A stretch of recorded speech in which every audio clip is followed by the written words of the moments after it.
Hi hello welcome to Jilani properties. మళ్ళీ మీ ముందు కొత్త ప్రాపర్టీస్ అయితే వచ్చేసానండి. ఇప్పుడు మీరు స్క్రీన్ పైన చూస్తున్న ఈ property Podalakuru road, Telugu Ganga colony opposite road అండి. అలాగే పెట్రోల్ బంక్ ఆనుకున్న రోడ్డు లోపల టైలర్స్ కాలనీ అనే ఒక ఏరియా ఉందండి. ఆ ఏరియాలో అండి ఇది 13 అంకణాల స్థలంలో పిల్లర్స్ కట్టుబడింది. ఇది డబుల్ బెడ్రూమ్ ఇల్లు. ఇందులో ఒక షాప్ కూడా ఉందండి. మొత్తం ఇది 13 అంకణాలండి. దీని ప్రైస్ మనం చూసుకున్నట్లయితే ఓనర్ 32 లక్షలు చెప్తున్నారండి. సీటింగ్లో కొద్దిగా తగ్గే అవకాశం ఉంది.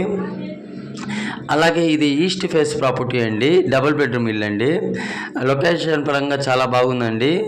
అలాగే ఈ వీడియో మీకు నచ్చినట్లయితే లైక్ చేయండి, షేర్ చేయండి. మరిన్ని కొత్త అప్డేట్ కోసం మా ఛానల్ని ఫాలో అవ్వండి. స్క్రీన్ పైన అయితే 2 నెంబర్లు ఇస్తున్నానండి. ఈ హౌస్ గురించి డీటెయిల్స్ తెలుసుకోవాలనుకుంటే ఆ నెంబర్కి కాల్ చేయండి. డాక్యుమెంట్ అయితే క్లీన్గా ఉందండి. మీరు ఎక్కడైనా చెక్ చేయించుకోవచ్చు. ఒక లింక్ అయితే ఉందండి, లోన్ ఫెసిలిటీ కూడా ఉందండి. దీంట్లో కాల్ చేయండి. స్క్రీన్ పైన 2 నెంబర్లు ఉన్నాయి.